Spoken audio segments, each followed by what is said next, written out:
성탄절 주간을 기점으로 해서 연초를 보내면서 성경 다른 부분들을 계속 본문으로 함께 나누었습니다. 현재 느헤미야 4장 1절에서 6절까지를 말씀을 살펴보았는데, 오늘은 느헤미야 4장 7절에서 14절까지 말씀을 중심으로 함께 같이 묵상하겠습니다. 느헤미야라는 사람은 바벨론 땅에서 성공한 사람이라 그랬었죠. 그럼에도 불구하고 현실에 머무르거나 안주하지 않고 그가 다시 고국으로 돌아왔지요. 그가 목표한 바는 예루살렘 성벽을 재건하고자 하는 것이죠.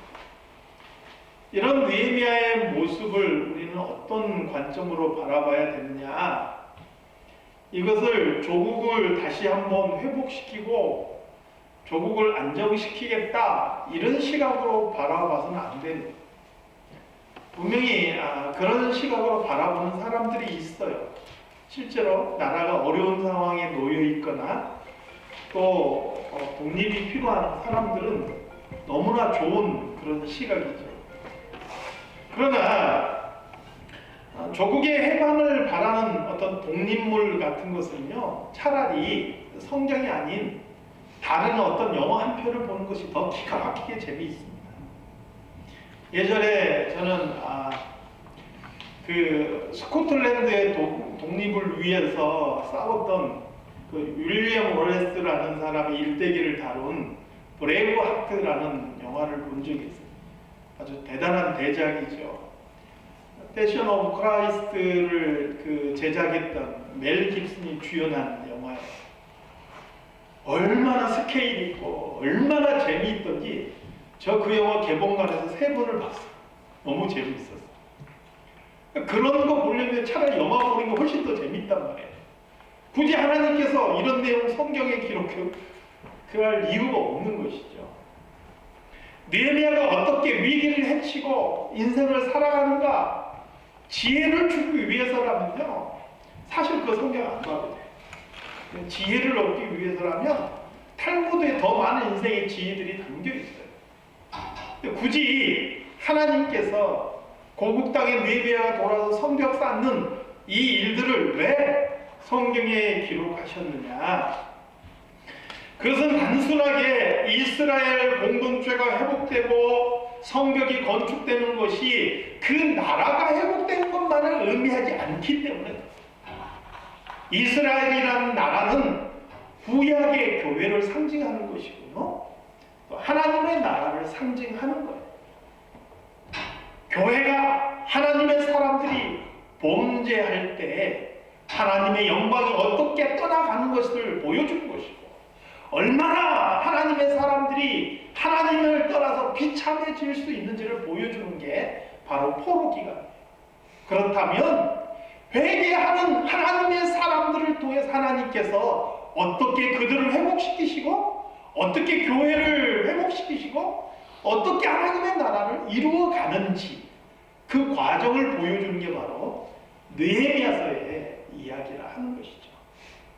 그래서 우리는 느헤미야서를 읽으면서 계속 그러한 관점, 하나님의 나라와 교회, 그 가운데 일하신 하나님의 손길, 이것을 결코 놓쳐서는 안 되는 거예요.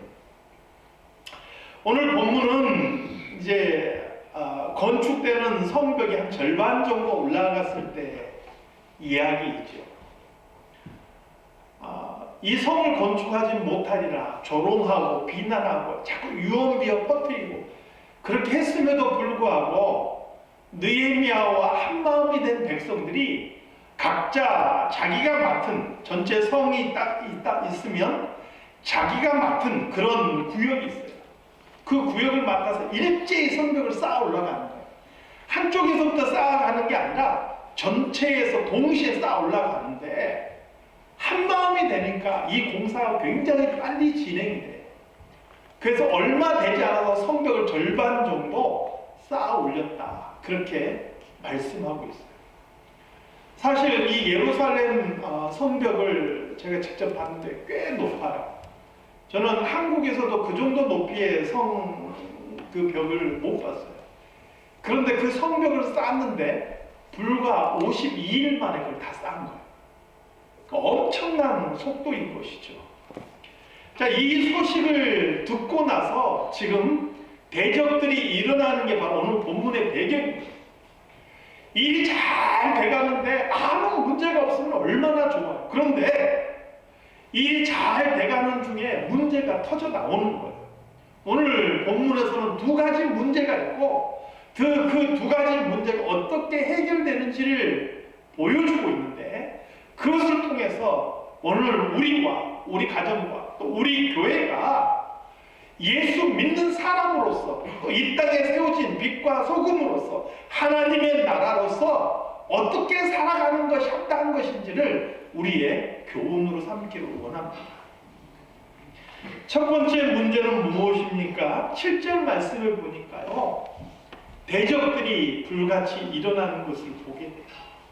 7절 말씀에 산발락과 도비아, 이미 아시죠? 그 지역에서 기득권을 가지고 있는 핵심 인물들이에요.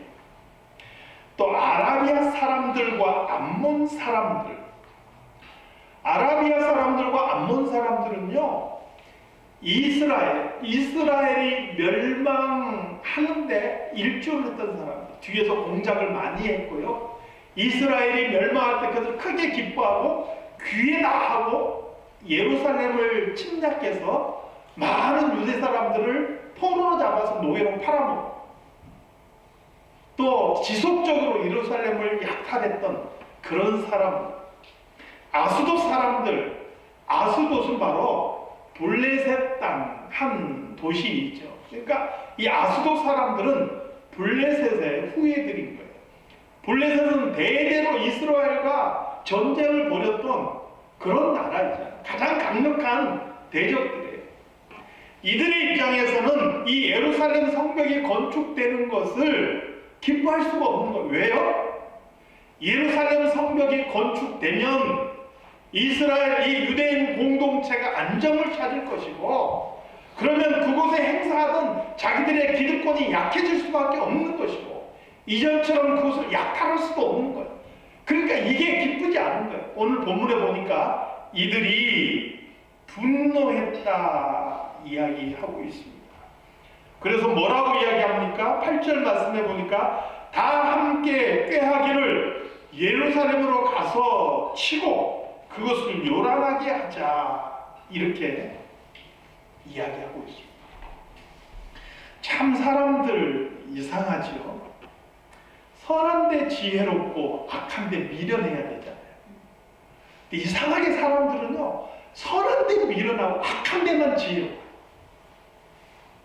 왜 그러지요? 악한 것은 안 가르쳐줘도 잘 지어져요. 선한 일은 가르쳐줘도 안 해. 이게 사람들 안에 가지고 있는 기본적인 심성들이 그런 게 있는 거예요. 한편에서 좋은 일에 마음을 모으고 악한 일에는 함께 하지 말아야 되는데, 이상하게 좋은 일에는 서로 하나가 못 돼요. 그런데 악한 일에는 어떻게 의기투합하는지. 여러분, 청소년들이 무서운 이유는 뭐냐면 하나 둘 떼놓고 보면 되게 착해요. 그런데 그 아이들이 모이면요, 이상하게 군중심리가 생기고 꼭 모여서 악한 일을 벌이는데, 그게 개인으로 있을 때는 상상하지 못한 일들을 벌여요. 그게 이제 성인이 되면요, 돼서도 마찬가지인 것 같아요. 어떤 이익을 위해서 악한 일을 도모하는 데 있어서 너무나 쉽게 마음이 하나가 되는 모습을 보여줍니다. 누가복음에 보니까요, 예수님을 못 박는 그 일에 있어서 누가복음 23장 12절 말씀에 헤롯과 빌라도가 전에는 원수였으나 당일에는 친구가 되니라, 이렇게 기록하고 있습니다. 원수였던 사람들이 예수님을 못 박고 내어준 이 일에 있어서 서로 친구가 됐다는 거예요. 얼마나 기가 막힌 일이에요. 사랑하는 성도 여러분, 오늘 우리 예수 믿는 사람들은요, 세상 사람들의 살아가는 삶의 방식이나 세상 사람들이 품고 있는 마음의 그 속성이나 그 품성이나 또 생각이나 살아가는 삶의 모습이 전혀 달라야 되는 거예요. 우리는 선한 데 지혜로 악한 데 미련한 그러한 사람들이 되시기를 소망합니다. 좋은 일이 있으면 달려가서 마음을 먹고 악한 일에는 발길도 하지 않는 악은 모양이라도 버릴 수 있는 그런 성도들이 되시기를 바랍니다. 이익이 있으니까, 자기들의 욕심이 있으니까 이 예루살렘 유대 사람들을 대적하는 사람들이 서로 함께 모여서 꾀하고 있는 거예요. 의기투합하고 있는 거예요. 그래서 이들이 이제는 비난과 조롱에 그치는 것이 아니라 무력을 행사하겠다, 힘으로 이 공사를 그치게 하겠다, 이렇게 이야기하고 있는 것이죠. 이런 어려움 속에서 이스라엘과 유대의 사람들과 느헤미야는 어떻게 대처합니까? 오늘 본문 9절 말씀을 함께 같이 읽도록 하겠습니다. 9절 말씀 시작. 우리가 우리 하나님께 기도하며 그들로 말미암아 파수꾼을 두어 주야로 방비하는데, 외부에 지금 강력한 대적들이 하나가 되어서 지금 유대 사람들을 대적하고 있는 거예요. 이 공사를 지금 막아서고 있는 거예요. 어떻게 그것을 극복할 수 있느냐? 두 가지 방법을 취했다. 첫 번째는 하나님께 기도했다 하는 것이죠. 여러분, 기도는요, 하나님의 능력을 받는 가장 확실한 통로가 되는 것을 기억하시기 바랍니다. 우리는 약한데 우리 하나님은 강하셔요. 그 하나님의 능력이 약한 나를 통해서 발휘되는데, 어떻게 발휘되느냐? 기도라는 방법을 통해서 발휘된다. 하나님의 사람들을 보니까요, 문제가 생겼을 때 먼저 하나님 앞에 기도하는 모습을 우리는 너무나 쉽게 찾아볼 수가 있어요.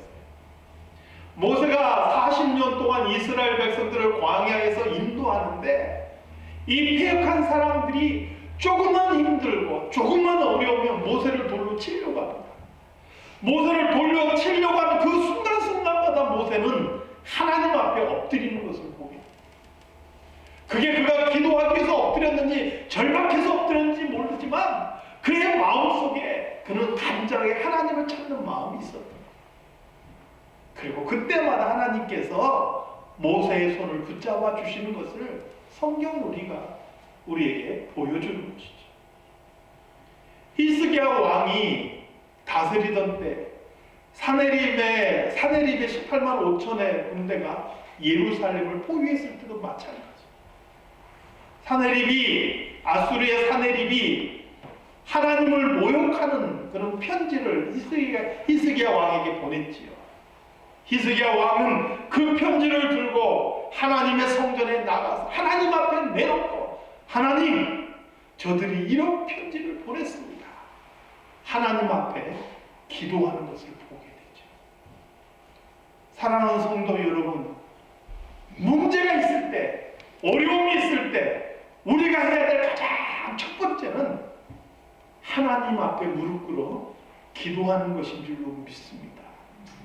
개인이든 가정이든 교회든 국가이든 어떤 문제가 발생했을 때 가장 먼저 하나님 앞에 기도할 수 있는, 그 기도의 마음을 잃어버리지 않는 그런 저와 여러분이 다 되시길 주님의 이름으로 축원합니다.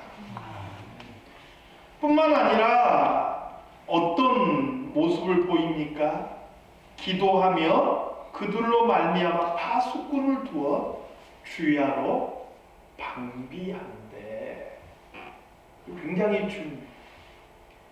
기도만 하고 끝이냐? 그게 아니라 지금 대적이 착칼을 들고 달려오는데 무릎 꿇고 기도만 하고 있었느냐? 그거 아니고 기도하고 그 다음에 방패를 준 파수꾼을 예비하였다 하는 것이죠. 기도하며 최선을 다해서 내가 할 일을 준비하는 모습, 이게 바로 균형 잡힌 신앙인의 모습이라는 거예요. 학교 다닐 때 공부하는데 제일 힘들었던 게 히브리어와 헬라어 공부하는 거예요. 이게 여기 미국에 와서 미국 신학교는 어떤가 했더니 히브리어와 헬라어만큼은 미국 신학교도 크게 다르지 않더라고요. 이게요, 매 수업마다 수업 시간 전에 시험을 봐요. 단어 시험 보고 문장 시험 보고 또 이게 시제나 뭐 이렇게 파싱하는 그런 시험들을 매 시험 그 수업 시작 전에 그 쪽지 시험을 보는 거예요. 근데 여기 보니까 미국의 신학교도 똑같이 하더라고요. 근데 이 시험이 그렇게 힘든 거예요. 특히 신학생들 교회에서 사역하고 이게 피곤하고 힘든데 꼭 이 헬라어 수업이요, 월요일 날 9시 1교시, 그 월요일 9시 1교시에 와서 시험을 보려면 준비를 해야 되는데 얼마나 그게 힘든지 몰라요. 그러니까 어떤 분들 시험 보기 전날 밤에 그 뒷산에 올라가서 기도해요. 주여 주여 그렇게 기도해요. 그러고 나면요, 시험 보기 전에 교수님이 와서 딱 한 말씀 하세요.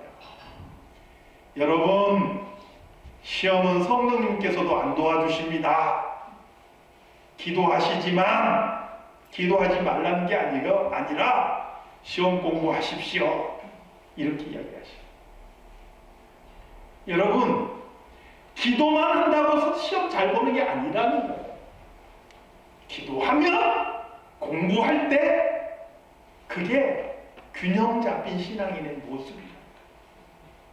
그래서 어떻게 기도해야 되느냐? 하나님 시험 잘 보게 해주세요. 공부도 안 했는데. 그게 아니고 하나님 내가 공부했는데 잘 기억나게 하시고 실수하지 않게 해주세요.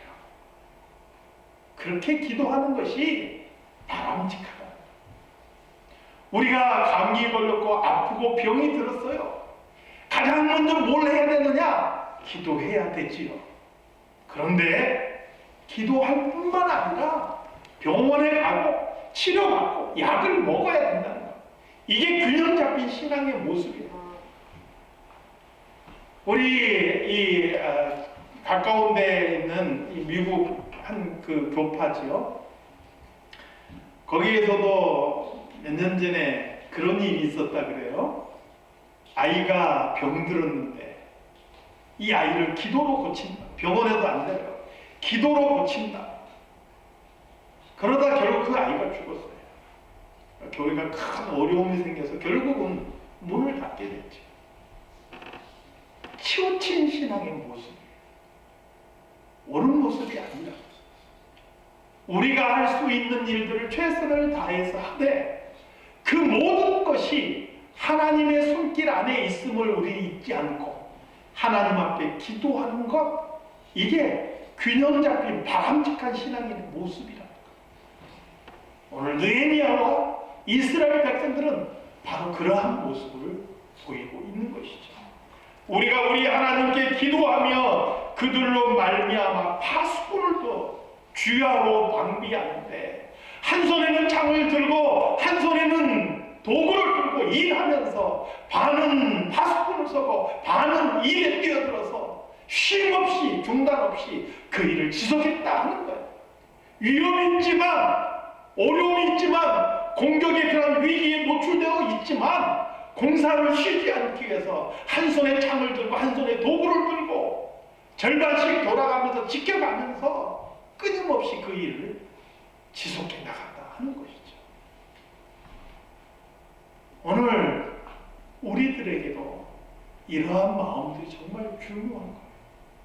하나님의 뜻이 있고 하나님의 기뻐하신 바가 있다면 잠시 문제가 있다고 해서 뒤로 물러나는 게 아니에요. 이게 하나님께서 기뻐하시는 것이고 옳은 일이라 하면 문제가 있을지라도 기도하며 앞으로 전진해 나가는 것이 우리 성도다운 모습이라 하는 것이죠. 2019년 이 한 해 저와 여러분 안에 이러한 모습이 있기를 주님의 이름으로 축원합니다. 이 이스라엘 공동체에 다가온 두 번째 문제는 무엇입니까? 두 번째 문제 10절 말씀을 함께 읽어볼까요? 10절 말씀입니다. 시작. 유다 사람들은 이르기를 흙무더기가 아직도 많거늘 짐을 나르는 자의 힘이 다 빠졌으니 우리가 성을 건축하지 못하리라. 지금 이게 무슨 소리입니까? 유다 사람들 안에 지금 부정적이고 회의에 빠진 사람들이 나타났다. 야, 아직도 흙무더기가 이렇게 쌓여있고 이 지금 태산인데 야, 이거 도저히 안 돼. 딱 보면 몰라? 이건 불가능한 일이야. 이렇게 말하는 사람들이 나타났다는 거예요. 여러분, 한 마음이 되면 얼마나 좋습니까? 꼭 뭔가를 하려고 할 때 그 일을 부정적으로 먼저 평가하고 바라보는 사람들이 있어요. 나름 계산 빠르고 똑똑한 일인지는 모르겠지만 그것이 그 공동체를 깨뜨리는 일인 것입니다. 또 그것이 결국은 하나님을 대적하는 불신앙으로 가는 길임을 모르는 거예요. 그것뿐만이 아니죠. 오늘 본문에 보니까 또 어떤 사람들이 나타났습니까? 12절 말씀 함께 읽겠습니다. 12절 말씀. 그 원수들의 근처에 거주하는 유다 사람들도 그 각처에서 와서 10번이나 우리에게 말하기를 너희가 우리에게로 와야 하리라 하기로. 지금 원수의 근처에서 사는 유다 사람들이라는 것은 지금 이스라엘을 대적하고 있는 이 무리들 중에 흩어져서 그들과 가까이 교류하며 지내는 사람들인 거예요. 이 사람들이 10번이나 예루살렘에 찾아와서 느헤미야와 백성들에게 지금 외치고, 야, 니들 때문에 지금 우리까지 힘들어지잖아. 그러지 말고 차라리 니들 그거 포기하고 우리에게 와서 같이 살자. 같이 서로 잘 지내면 얼마나 좋아. 굳이 왜 문제를 일으켜? 니들이 가만히 있으면 아무 일도 없어. 왜 일을 벌여가지고 문제를 만드느냐? 이렇게 외치고 있다는 거예요. 여러분, 지금 이스라엘이 가만히 있으면 아무 문제가 없는 겁니까? 이들이 지금 성경을 건축해서 괜히 문제와 분란을 만들고 있는 건가요? 그렇지 않죠. 여러분, 오히려 지금 이렇게 이야기하는 사람들은요, 그들이 유대인으로서 그리고 하나님의 백성으로서의 정체성을 잃어버리고 오히려 그 지역에 있는 이방인들에게 동화되어 버린 사람들이에요. 한마디로 말하면 오늘날로 따지면 교인 같고 그리스도인 같은데 변질된, 오히려 세상 쪽에 더 가까운 그리스도입니다. 여러분, 교회 다닌다고 다 진실로 예수 믿는 사람 아닙니다. 정말로 예수 그리스도를 만나 내가 하나님의 백성이라면 하나님의 뜻 가운데 서야죠. 자기의 이해관계와 이익에 따라서 사람의 편에 서서는 안 되는 거잖아요. 오늘 이 본문에 나오는 이 유대인들은요,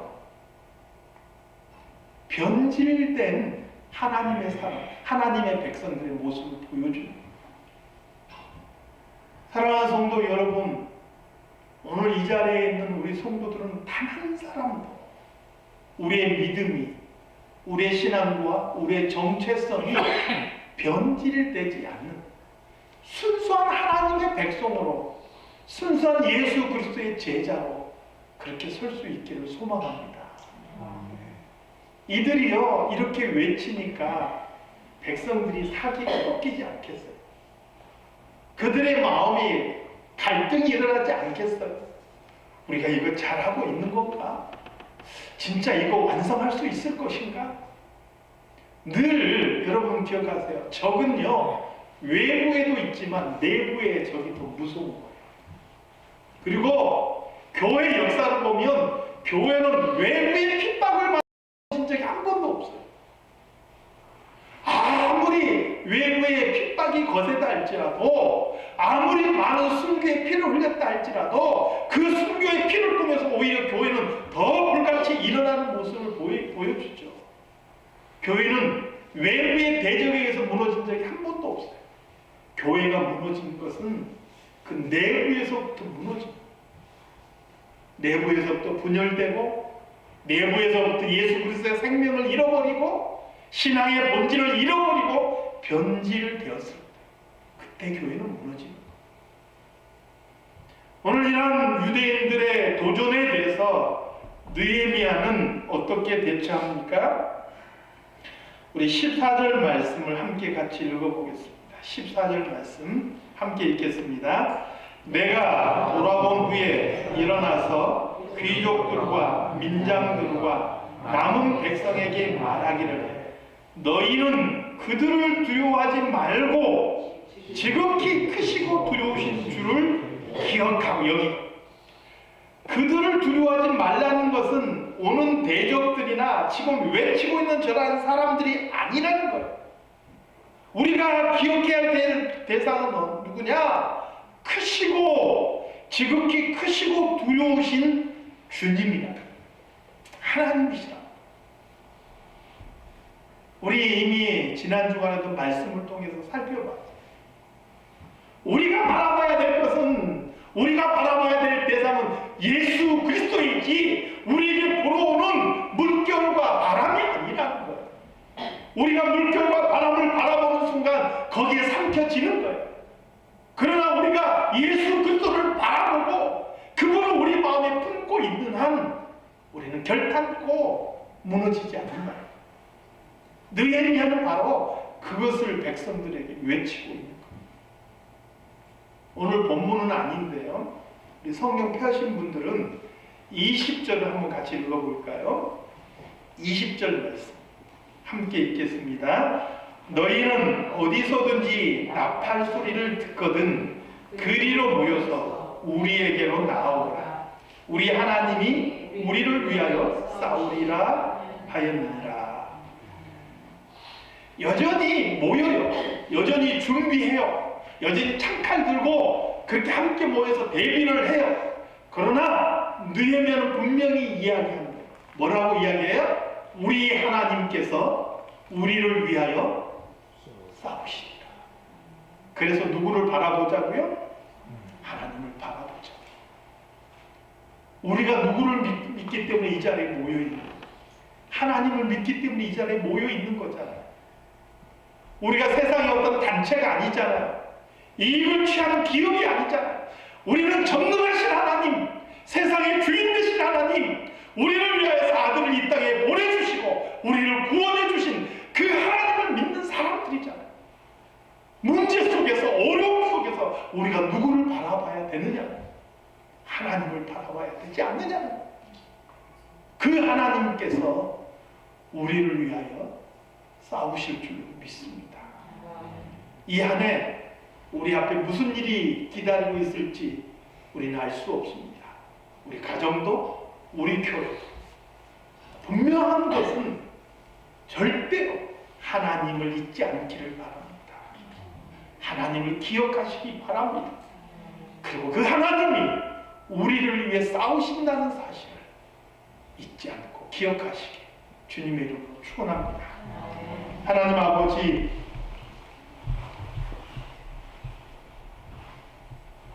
이 말씀이 우리 머리에만 머물러 있지 않게 하시고 우리의 가슴으로, 우리의 삶으로 나타날 수 있게 도와주시옵소서.